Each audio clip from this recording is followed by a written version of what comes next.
everyone, and welcome once again to The View from the Midwest. It's time for a St. Louis FC post-match edition as they just got finished taking on the team from Sacramento. And thank God for St. Louis FC because for those of you who see the decor, they see what I'm wearing. It was a rather rough day.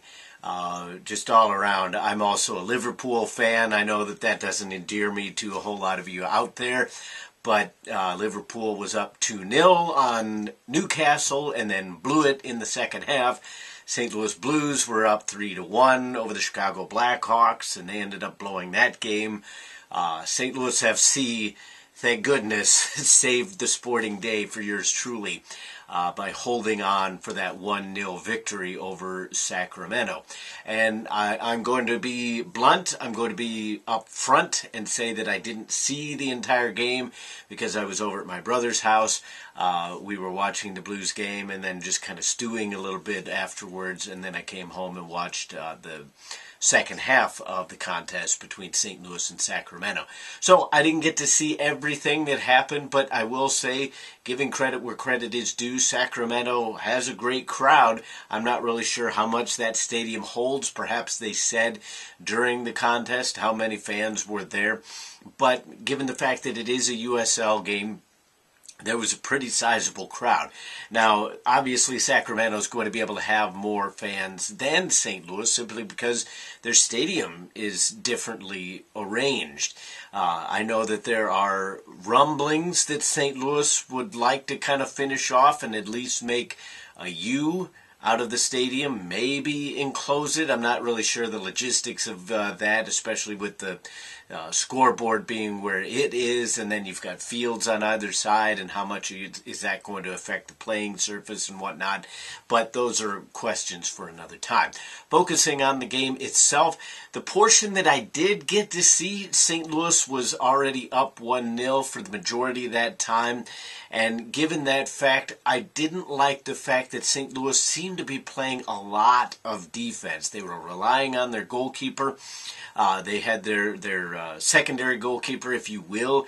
It was, I believe, McLean is the guy's name. He is a loanee from the Chicago Fire. They were relying on him a lot, and he stood up, he stood tall, and he managed to make those key saves when called upon. And St. Louis was a bit fortunate as well because Sacramento managed to have quite a few chances that just skimmed wide. That free kick comes to mind especially that came early in the contest. A dangerous area. Musa got a yellow card, gave up a free kick. It didn't seem like there was too much in it, but I think it looked fairly terrible, especially looking at it on the replay, because Musa almost lands on the guy's head, practically sat on his skull.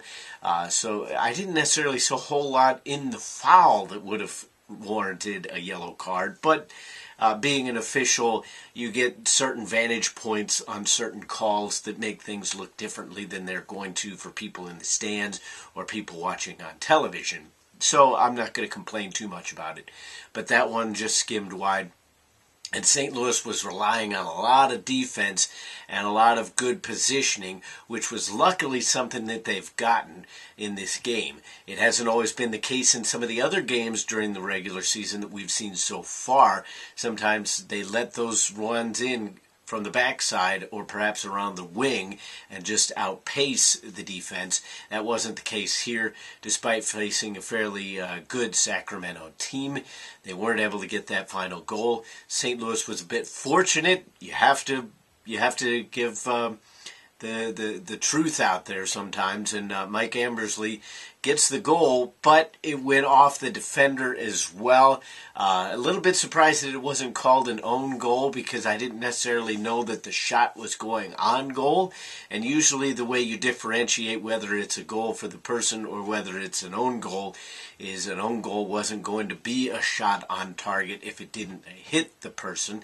So that's a statistical anomaly, but Ambersley, at least for now, gets credit for the goal, and an important goal because it gives St. Louis 3 points coming home next weekend facing Vancouver FC 2.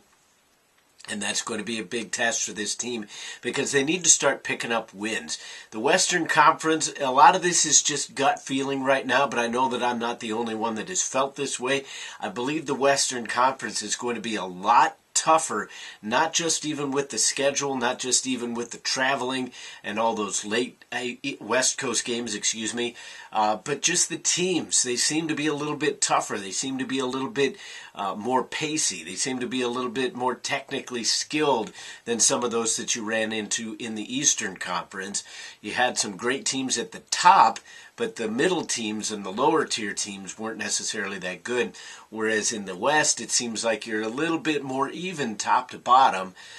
So it's going to be interesting to see how St. Louis navigates that. So when given the opportunity, they need to pick up as many points as possible. Getting 3 points here was huge. Now they come home next weekend for a game against Vancouver. They need to try to pick up another 3 points.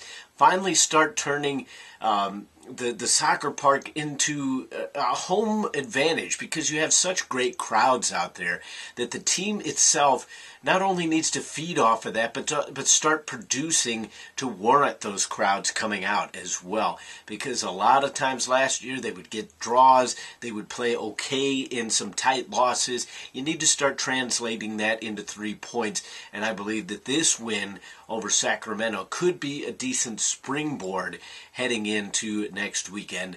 And hopefully I'll see all of you out there. I know that I'm going to be out there. I know you are too, so it should be a lot of fun.